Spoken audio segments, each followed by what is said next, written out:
17여전도회 그리고 할렐루야 찬양대회 찬양 하나님께서 기쁘게 받으셨을 줄 믿습니다. 감사합니다.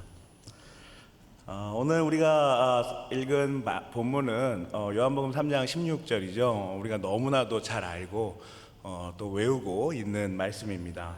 찬양도 많고 또 심지어 교회 밖에 사람들도 외우고 있을 정도로 정말 널리 퍼져 있는 하나님 말씀입니다. 하나님께서 세상을 창조하셨다. 그리고 세상을 사랑하신다. 그리고 하나님께서 독생자를 주셨다. 독생자 예수 그리스도, 그를 믿는 사람들이 있는데 그 사람들은 모두 멸망하지 않고 영생을 얻게 하신다. 이런 골격이죠. 너무나도 중요한 말씀입니다. 그런데 이 같은 기독교 안에서도요, 이 본문을 어떻게 이해하고 해석하는지에 따라 교단이 달라지고 또 교파가 달라집니다. 참 아이러니한 현상이죠. 우리가 믿고 있는 신앙 고백은 무엇입니까? 하나님께서 홀로 이 온 우주를 창조하셨고 하나님께서 우리의 구원을 주권적으로 단독적으로 이끌고 가시고, 그리고 또한 성경에 기록된 모든 내용이 조금도 틀림이 없다, 진리다라는 고백이 우리의 고백이 아닙니까? 이 신앙 안에서 오늘 본문을 어떻게 우리가 이해하고 해설하고 이해할 수 있는지 나눠보고자 합니다. 오늘은 그 주보에 적힌 대로 교리에 대해서 이야기할 것이고요. 또 적용에 대해서는 제가 또 다음 주 금요일 설교더라고요. 그때 같이 이어서 다루도록 하겠습니다. 오늘 설교를 통해서 말씀으로부터 두 가지 교리를 이끌어낼 텐데요. 잘 아시는 내용이겠지만 한번 이 기회에 한번 더 정리해 보시기를 바랍니다. 하나님께서 세상을 사랑하십니다. 이 말씀의 의미가 무엇입니까, 여러분? 먼저 개념과 그 배경을 한번 살펴볼까요? 요한일서 4장 8절 말씀인데요. 한번 여러분들이 한번 읽어보도록 하겠습니다. 시작. 사랑하지 아니하는 자는 하나님을 알지 못하나니 이는 하나님은 사랑이심이라. 요한일서 4장 8절 말씀에 따라, 그리고 오늘 우리가 읽은 이 본문에 따라서 하나님은 사랑 그 자체이십니다. 그런데 그렇다고 해서 하나님을 이 사랑이라는 단어로 가둘 수는 없어요. 하나님을 사랑이라는 단어로 설명하기에는 너무나도 부족한 단어가 이 사랑이라는 단어입니다. 사실 더 크게 보면 하나님을 우리 사람의 그 언어로 어떻게 설명을 해낼 수 있겠습니까? 이는 근본적인 한계가 있죠. 그럼에도 우리에게 허락된 이 언어를 사용해서 하나님을 설명하고 하나님께서 우리에게 허락하신 그 하나님의 모습, 하나님의 그 사역, 하나님의 그 사랑을 한번 생각하면서 정리해 보도록 하겠습니다. 사랑으로 하나님을 가둘 수는 없지만 사랑을 하나님을 설명하는 단어 중 하나다라고 말하면 마음이 조금 가볍죠. 훨씬 수월합니다. 그런데 왜 사랑일까요? 다른 표현도 얼마든지 많잖아요. 하나님을 표현하는 글들이, 단어들이 이 성경에 너무나도 많지 않습니까? 거룩하다, 공의로우시다, 엄청나게 많은 그러한 단어들이 하나님을 설명합니다. 그러니까 오늘 본문을 왜 하나님이 세상을 이처럼 사랑하사라고 이렇게 표현하셨을까 하는 점이에요. 하나님께서 이 세상을 거룩하게 하사 이렇게 쓸 수도 있잖아요. 하나님께서 세상에 공의를 세우사 이렇게 표현할 수도 있지 않겠습니까? 그런데 또 성경 다른 곳에서도 이렇게 공의와 거룩하심과 신실하심, 지혜로우심, 너무나도 많은 단어들을 이렇게 사용하고 있는데 왜 오늘 본문은 하나님이 세상을 이처럼 사랑하사라고 표현했겠느냐라는 거예요. 이를 위해서는 오늘 배경을 살펴볼 필요가 있는데요. 오늘 본문의 배경에 등장하는 인물은 예수님과 니고데모예요. 바리새인인 니고데모에게 예수님이 이렇게 말씀하시며 가르쳐 주시는 겁니다. 아직 하나님에 대하여 바르게 알지 못하는 한 바리새인에게, 유대인의 지도자에게 예수님께서 하나님이 세상을 이처럼 사랑하셔라고 말씀하시는 것이죠. 무엇을 가르쳐 주는 걸까요? 유대인 중에 가장 똑똑하고 그렇게 엘리트다라고 평가받는 이 바리새인이 하나님을 설마 모르겠습니까?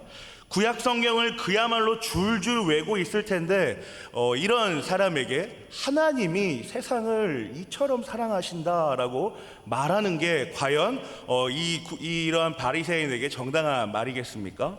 무엇을 가르쳐 주시는 걸까요? 복음을 알려주시는 것이죠. 하나님의 사랑을 알려주시려는 거예요. 하나님의 지혜와 하나님의 거룩하심과 그리고 하나님의 율법에 대한 사람의 행위와 그리고 그러한 율법들을 알고 있는 바리새인에게 복음을 알려주고 사랑을 알려주시는 겁니다. 자, 그럼 하나님이 세상을 사랑하신다. 어떤 의미일까요? 요한일서 4장 그 말씀에 따라서 하나님은 사랑이신데요. 우선 첫째로 그 하나님의 창조 사건을 떠올리지 않을 수가 없습니다. 하나님께서 선하게 창조하신 이 세상 6일 동안 질서를 정하시며 하나하나 공들여 만드신 창조 사건을 우리가 기억할 수가 있죠. 자신이 만드신 세상, 그렇게 창조하신 세상, 무로부터 어떤 물질이 있게 하신 처음 있었던 그 창조, 무질서하고 혼돈한 그 물질들을 다시 엮어서 질서로 세우시는 그런 창조. 장난감 레고 조각들 하나도 작은 왕성품 하나에도 우리가 마음을 담고 애정을 담는데 하물며 창조하신 우주입니다. 얼마나 거대하고 황홀한 그런 모습입니까? 사랑하지 않으실 수 있겠어요? 또 두 번째로는 이 창조된 세상을 살아가는 사람을 그만큼 사랑하셨다라는 건데요. 사람을 자신의 형상을 따라 만드셨잖아요. 창조하신 세상도 그렇게나 아름다우셔서 그렇게 사랑하실 텐데 하물며 자신의 형상을 따라 만든 사람 얼마나 사랑스럽겠습니까? 자기를 똑 닮은 어떤 존재가 있다는 사실 그 하나만으로 얼마나 행복하겠어요. 저도 요즘 제 딸이 제 모습을 자꾸 따라합니다. 제 코 고는 모습도 따라하고 이렇게 여러 가지 행동들을 많이 따라하는데 보고 있으면 그게 너무 이뻐서 참 이 딸이 정말 내 딸이 맞구나라는 생각이 들 때가 있어요.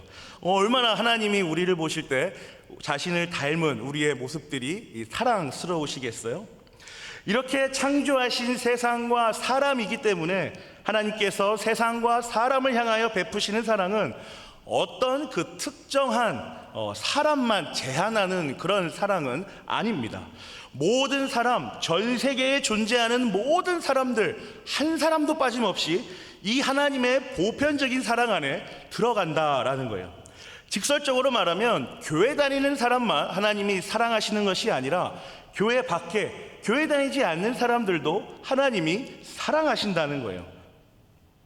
이를 반증하는 것이 무엇입니까? 교회를 다니지 않아도 어때요? 다 불행한가요? 교회를 다니지 않아도 하나님이 세우신 창조의 질서대로 살아가는 사람들 행복하게 만족하며 살아가죠. 또 교회를 다니지 않는 사람들도 하나님께서 창조하신 이 자연들을 바라보며 삶의 위로를 얻지 않습니까? 모두가 하나님의 이 보편적인 사랑 안에 있기 때문입니다. 하나님께서 사람을 사랑하신 것은 창조하신 세상과 아주 동일한 원리인 거예요. 하나님께서 세상을 창조하시고 사랑하시는 것과 마찬가지로 그렇게 자신의 뜻에 따라 선하게 이 세상을 이끌어 가시는 것과 마찬가지로 하나님께서는 자신의 형상으로 창조된 모든 사람들을 사랑하십니다. 더 구체적으로 한번 들어가 볼까요? 심지어 이 완벽한 사람은 모두에게 균등하고 평등한 사랑이에요. 교회 다니는 사람들을 더 사랑하고 교회 다니지 않는 사람들은 덜 사랑하는 그런 불평등하고 불완전한 사랑이 아닙니다. 극단적으로 말해서 하나님을 저주하고 욕하는 사람들도 하나님의 사랑 안에 들어있어요. 하나님께서 세우신 교회를 비난하는 사람들도 하나님께서 긍휼하게 보시며 사랑하게 하십니다. 또 하나님께서 세우신 창조 질서들을 어그러뜨리는 사람들, 우리가 요즘에 많이 화두되고 있는 동성애자들도 있지 않겠습니까? 이 사람들 모두 다 하나님의 사랑 안에 담아 있습니다. 이 완벽하고 평등한 사랑 안에 우리 모두가 살아가고 있는 것이죠. 이 사랑이 하나님께서 세상을 향하여 베푸시는 가장 우선적인 전제입니다. 하나님이 세상을 사랑하신다. 이 강력한 전제인 거예요. 이 사랑에 사람의 생각을 더하거나 또 어떤 감하거나 그렇게 해서 하나님의 사랑을 왜곡할 수가 없는 거죠. 모든 사람은 하나님의 사랑 안에 있습니다. 이 사랑 밖에 있는 사람은 존재할 수가 없어요.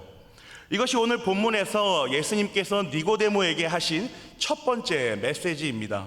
유대인만 사랑하시는 게 아니야. 바리새인은 더 특별히 사랑하시는 게 아니야. 하나님께서는 이 세상을 완벽하고 평등하게 모두를 다 사랑하신다. 이게 가장 중요한 전제야라는 것을 알려주십니다.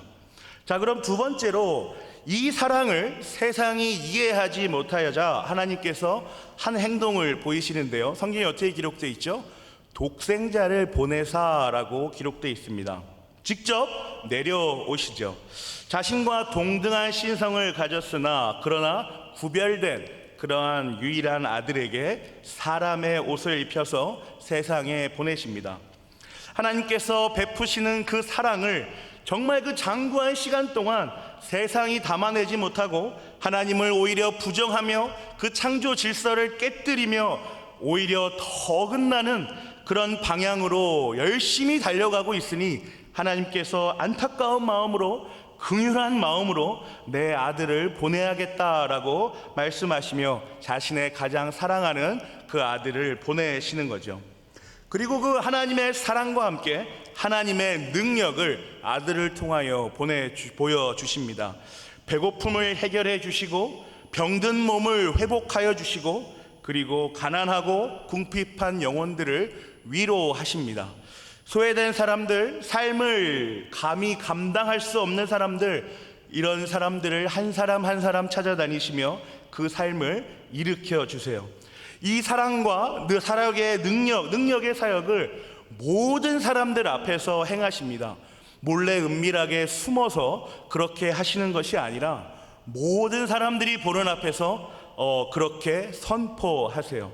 마치 하나님께서 이 세상을 사랑하시고 자신의 형상을 따라 창조하신 모든 사람들을 사랑하시는 것처럼 예수님께서도 하나님께서 그러한 사랑과 그리고 능력을 모든 사람들에게 보여주십니다. 하나님의 사랑의 범주와 하나님의 능력의 범주가 모든 사람을 향하고 있다라는 것을 가르쳐 주시는 거예요. 내가 모든 사람을 사랑하고 내가 모든 사람을 회복시켜 일으킬 수 있는 그런 능력을 가지고 있다라고 세상을 향하여 모든 사람들을 향하여 선언하시는 것입니다. 이 땅에서 그리스도의 사역이 이와 같지요. 그리스도의 죄사함의 사역, 속죄의 사역, 모든 사람들의 죄를 용서할 수 있는 이 엄청난 사역, 이 능력을 하나님께서 예수 그리스도를 통하여 보여주시죠. 그러므로 그리스도의 죄사함의 사역은 교회 다니는 사람만 용서할 수 있는 그런 능력만 갖고 있는 사역은 아닙니다. 예수 그리스도의 죄사함의 사역은 온 세상 모든 사람들의 죄를 그 하나하나까지도 샅샅이 다 찾아서 충분히 용서할 수 있는 그런 놀라운 능력을 가진 사랑이라는 거예요. 그러니까 교회 밖의 사람들, 교회를 욕하고 교회와 전혀 다른 삶을 살고 있는 그 사람들의 죄까지도 충분히 용서하실 수 있는 그러한 사역이 바로 이 땅에서 행하신 그리스도의 죄사함의 사역, 속죄의 사역입니다. 하나님께서 택하신 자들만 용서할 수 있는 그런 불완전하고 모자란, 연약한, 무능력한 그런 반쪽짜리의 죄사함의 사역이 아니다라는 것이죠. 그리스도의 죄사함의 사역은 능력으로는 이 모든 사람들의 죄를 용서할 수 있고 그리고 그 내용에 있어서도 모든 것들을 다 품어내는 풍성한 사역인데요. 우리가 죄를 갖게 된 근원이 무엇입니까? 아담과 하와의 그 첫 번째 죄로 인하여 우리가 원죄, 오리지널 신, 본래의 죄라고 하는 그 죄를 갖지 않았습니까? 그리고 그 이 원죄로부터 나오는 죄가 있어요. 우리가 자범죄라고 많이 부르는데요. 왜곡된, 일그러진 하나님의 형상을 가진 우리가 하나님의 형상을 이렇게나 완전하게 상실하여 버린 이 우리가 일상에서 늘상 짓는 죄들을 말합니다. 하나님보다 더 우선시하는 것들, 어떤 것을 더 앞세우는 것들, 남의 것에 욕심을 내는 일들, 자기가 가진 것을 만족하지 못하는 일들, 이 모든 것들이 자범죄라고 하는 거죠. 그리스도의 죄사함의 내용은 원죄뿐만 아니라 이 자범죄까지도 모두 용서하실 수 있는 풍성한 의미의 내용으로도 엄청난 사역이라는 거예요. 내가 과거에 지은 죄, 내가 지금도 여전히 짓고 있는 죄, 내가 앞으로도 계속해서 지을 죄들, 이 모든 죄들을 용서하여 주시는 사역이 바로 그리스도의 죄사함의 사역입니다. 그렇기 때문에 이 죄사함, 용서함, 속죄의 사역의 근거는 오직 그리스도의 사역 때문입니다. 우리가 회개한다고 용서받는 것이 아니에요. 우리가 행하는 회개의 행위로 용서받는 것이 아닙니다. 원죄에 대하여, 자범죄에 대하여 회개하지 않으면 이 죄사함의 은혜를, 이 사랑을 얻지 못하는 것이 아니에요. 회개하지 않으면 용서받을 수 없다, 그 죄가 계속 남아있을 것이다 라고 가르치는 것은 로마 카톨릭의 교리입니다. 그래서 그들은 지금도 고해성사를 통해서 자신의 죄를 용서받기 위하여 그 죄를 하나도 빠짐없이 찾아내기 위하여 열심히 사죄를 찾아가지요. 그런데 우리는 이런 과정이 필요하지 않습니다. 그리스도께서 끝내신 사역이기 때문입니다. 완성하신 사역, 완전한 사역이기 때문입니다. 그렇다면 예수 그리스도께서 끝내신 이 죄사함, 완성하신 속죄의 사역이 우리에게 주어졌을 때 회개는 불필요한 것일까요? 아닙니다. 우리에게 회개가 필요한 까닭은 나의 연약함, 나의 영혼의 가난함, 그리고 나의 타락의 비참함을 깨닫고 하나님의 은혜와 그 사랑을 더욱더욱 사모하기 위함입니다. 죄사함, 용서받기 위한 사역이 그러한 회개가 아니라는 거예요. 나중에 기회가 주어지면 우리 회개에 대해서도 한번 나눠보았으면 좋겠습니다. 어떻습니까, 여러분? 모든 사람들의 죄를 용서하실 수 있고 원죄와 자범죄까지도 용서하실 수 있는 그리스도의 죄사함의 능력은 엄청나고 풍성한 사역인 거예요. 그 능력인 겁니다. 여러분, 우리 이 사실을 믿으십니까? 그런데 이 그리스도의 죄사함의 사역은, 속죄의 사역은 모든 사람을 향하는, 그러니까 대상에 있어서 하나님의 보편적 사랑과 구분됩니다. 완전하게 다른 모습을 보여주는 거예요. 모든 사람을 위하는 사역은 아닙니다. 모든 사람들을 향한, 모든 사람들을 위한 그런 사역은 아니라는 거예요. 그리스도의 이 속죄의 사역이 모든 사람들의 죄를 용서할 수 있을 만큼 완벽한 그런 완전한 능력의 사역이지만 그 대상에 있어서는 모든 사람들이 용서받을 수 있는 것은 아닙니다. 이 지점이 굉장히 중요합니다. 하나님의 보편적 사랑이 모든 사람들을 대상으로 그렇게 뻗어가며 확장하고 보여지죠. 아무도 그의 사랑을 받지 않을 수 없고 아무도 그의 사랑 안에 있지 않을 수 없어요. 그리스도의 속죄의 사역의 능력은 모든 사람들의 죄를 용서할 수 있을 만큼 엄청난 능력을 가진 그런 사역입니다. 그 어떤 죄도 그리스도 앞에서 용서받지 못할 죄는 존재하지 않아요. 그러나 그렇다고 해서 모든 사람들이 이 그리스도의 속죄함의 사역의 대상은 아닙니다. 오직 하나님께서 택하셔서 구원하시기로 작정하신 자들만이, 이 제한된 사람들만이 이 속죄의 사역을 받아들일 수가 있습니다.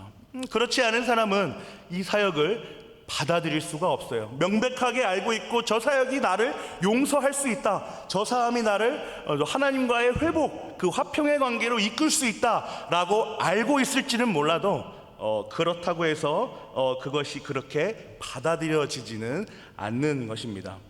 이 교리가 바로 하나님의 보편적인 사랑과 제한 속죄 교리입니다. 참 신기하지 않습니까? 어떻게 보편적이고 모든 사람을 향한 것과 특별히 어떤 사람들에게 제한된 것이 함께 있을 수 있겠습니까? 어떻게 같이 쓰여서 이해될 수 있겠습니까? 너무나도 다르고 너무나도 거리가 먼 그런 개념과 그런 사역 아니겠어요? 예수님께서는 이 단절되어 보이는 이 둘 사이의 고리를 연결해서 보여주시는데요. 오늘 본문을 더 이어서 나가볼까요? 요한복음 3장 16절 말씀 여러분들이 한번 읽어보겠습니다. 하나님이 세상을 이처럼 사랑하사 독생자를 주셨으니 이는 그를 믿는 자마다 멸망하지 않고 영생을 얻게 하려 하심이라. 그를 믿는 자마다라고 기록되어 있습니다. 예수님께서 바리새인인 니고데모에게 교훈하시는 두 번째 메시지는 바로 믿음입니다. 첫 번째로 유대인만 구원받는다, 유대인만 우월하다라고 생각해왔던 니고데모에게 하나님께서 모든 사람을 사랑하시고 하나님의 보편적인 그 사랑에 대해서 알려주셨고, 이어서 예수 그리스도의 이 속죄의 사역의 능력과 대상을 가르쳐 주십니다. 두 번째로 사람의 행위와 율법으로 구원에 이른다고 알고 있는 니고데모에게 아니야, 구원은 전적으로 하나님의 사랑이야 라고 그렇게 교훈해 주십니다. 그 대상이 어떤 사람들인지 가르쳐 주세요. 하나님의 영원전 선택에 관하여 알려주시는 거예요. 믿음을 가진 사람, 그를 믿는 사람, 예수 그리스도를 주라 받고 그리스도의 그 사역을 온전히 받아내며 그렇게 인정하는 사람, 그 사람들만이 이 사역에 제한된다라고 말씀해 주시는 겁니다. 믿음의 자리를 보여주시는 거예요. 본문을 보시면 믿음을 영생의 방법으로 설명하고 있습니다. 믿는 자마다 다 영생을 얻는다라고 말씀하고 있지 않습니까? 어떤 의미입니까?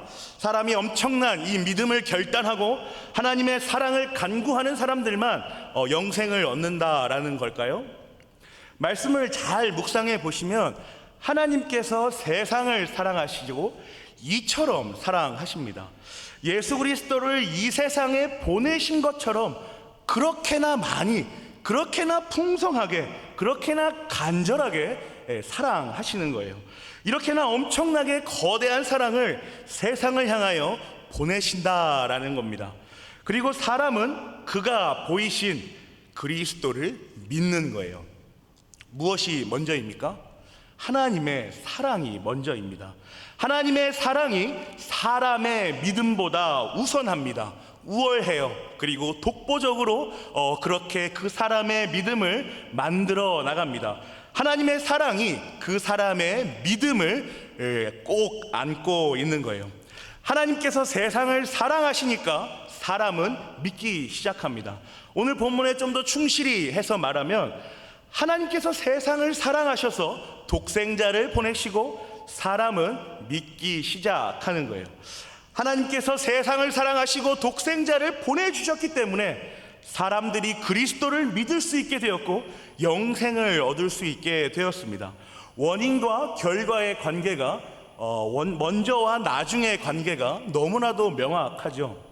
하나님의 사랑이 사람의 믿음을 일으킵니다. 하나님의 사랑이 사람의 믿음을 일으키는 첫 번째 원인이며 유일한 원인이라는 거예요.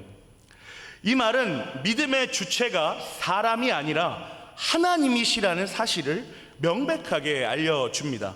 그러니까 하나님께서 사람에게 믿음을 심어 주신다는 거죠. 영생의 원인이 믿음이 아니라 하나님의 사랑이다라는 것을 알려주시는 거예요. 예수님께서 니고데모에게 영생의 원인이 믿음이 아니라 하나님의 사랑이며 영생의 방법이 이 믿음이야 라는 것을 알려주시고 교훈해 주시는 겁니다. 하나님께서 세상을 사랑하시고 모든 사람을 사랑하십니다. 그리고 그리스도의 이 속죄의 사역이 온 세상과 모든 사람을 용서할 수 있을 정도로 전능하신 사역이에요. 그러나 이 사역의 대상에 있어서는 온전히 하나님의 의지에 달려 있습니다. 그가 부르시고 회심케 하시는 아주 특별한 은혜가 임한 자들, 곧 영원전 구원하시기로 작정하신 자들에게만 이 사역은 효과적으로 유효하게 임합니다. 그렇게 작동하는 거죠. 이 과정에서 하나님께서 믿음을 사용하시는 거예요. 나의 결단으로서의 믿음이 앞서는 것이 아니라 그보다 우월하고 그보다 우선한 독보적인 하나님의 사랑, 그 주권적인 사랑이 이 믿음의 결단을 하도록 인도하고 이끌어내십니다. 하나님의 사랑 이후에 한 영혼을 완전히 개혁하시며 결단에 이르게 하시는 거죠. 이 교리의 흐름이 너무나도 일관적입니다. 하나님의 사랑으로부터 시작된 창조로부터 하나님의 사랑을 빠짐없이 받는 모든 세상과 사람들, 하나님의 사랑을 받는 택함받은 백성들이 하나님의 사랑으로부터 거저받은 그 얻은 믿음을 가지고 하나님의 사랑을 영원토록 그렇게 경험하는 영생을 얻게 되는 것입니다. 어느 과정 하나 하나님의 사랑이 빠진 곳이 없고 어느 과정 하나 사람의 의지나 개입이, 이 지혜가 개입된 곳이 없습니다. 온전히 하나님의 사랑이며 하나님의 인도하심이죠. 우리는 이 교리를 하나님의 보편적 사랑과 제한 속죄다라고 그렇게 부르는 겁니다. 단절되어 보이는 보편과 제한의 사이를 하나님의 영원전 선택하신 자들에게 값없이 주시는 그 믿음이 구원의 방법으로 하나하나 우리의 삶들을 채워나가고 결단으로 순종의 자리로 그렇게 인도해내는 겁니다. 말씀을 정리합니다. 사랑하는 은평교회 성도 여러분, 오늘 본문은 예수님께서 바리새인 니고데모에게 두 가지 교훈을 주시는 본문입니다. 그의 뒤틀린 신앙을 바로잡아 주세요. 교정해 주시는 거죠.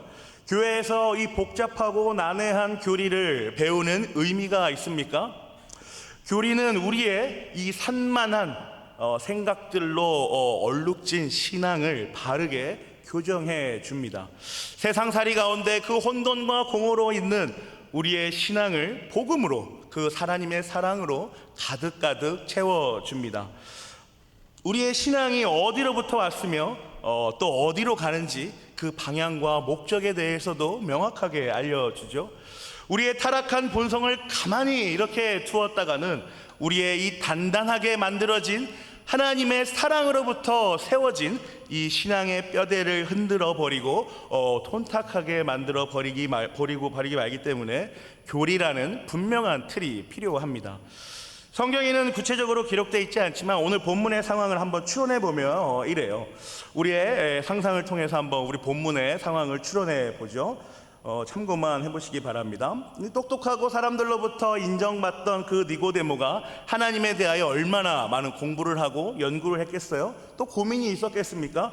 하나님에 대하여 풀리지 않는 난제가 있었던 거죠. 그래서 공부하고 연구하면서 자신의 능력으로는 도대체 알 수 없으니 어떡하지 하는 가운데 예수 그리스도에 대한 소문을 듣습니다. 그가 하나님의 아들이라고 하는 소문을 들어요. 그가 행하는 이적들을 듣습니다. 그가 그래서 밤에 몰래 사람들의 눈을 피하여 예수님을 찾아가요. 랍비여, 내가 도무지 해결되지 않는 것이 있습니다.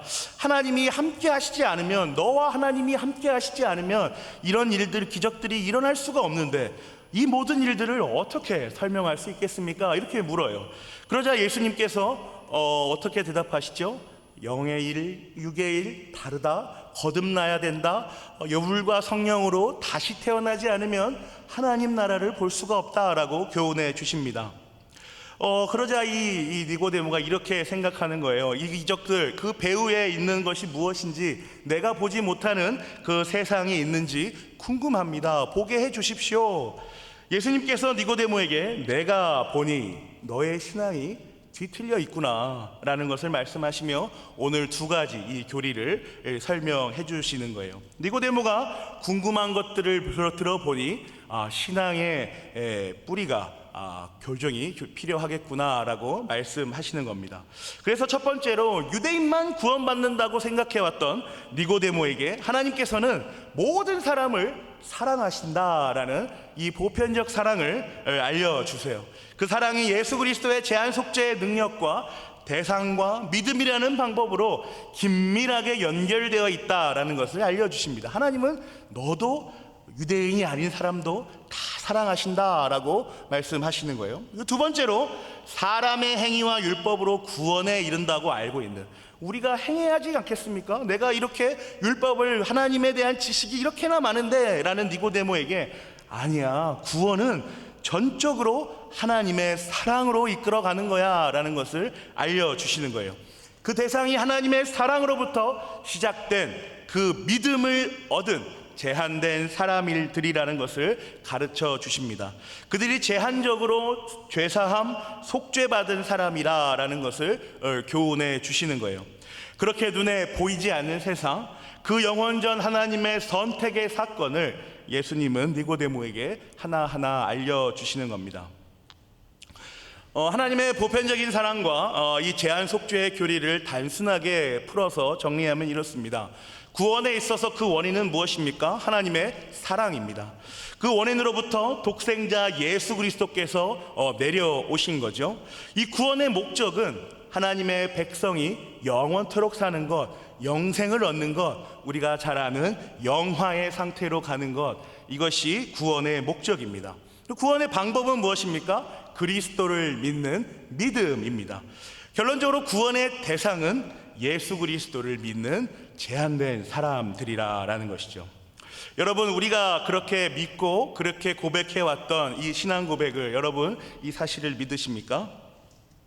하나님께서 우리에게 주신 이 사랑, 이 엄청나게 커다란 사랑, 그리고 예수 그리스도께서 행하신 그 죄사함의 엄청난 그 능력, 그리고 그 능력 앞에서, 그 사랑 앞에서 하나님께서 영원전 택하신 자들에게 값없이 심어주시는 그 믿음으로 인하여 우리는 구원으로 나아가고 영생으로 나아가고 마침내 하나님 나라로, 그리고 그렇게 영화의 상태로 머물게 될 것입니다.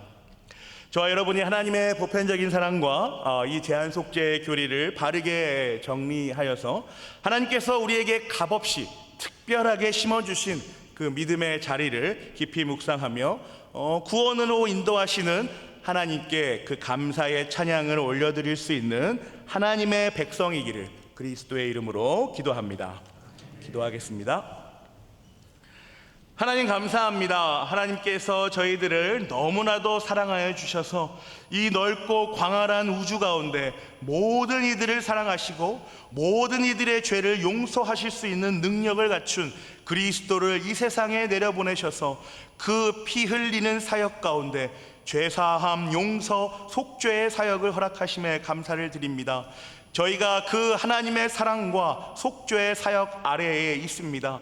저희가 선택하고 저희가 의지적인 결단하여서 있는 것 절대로 아닙니다.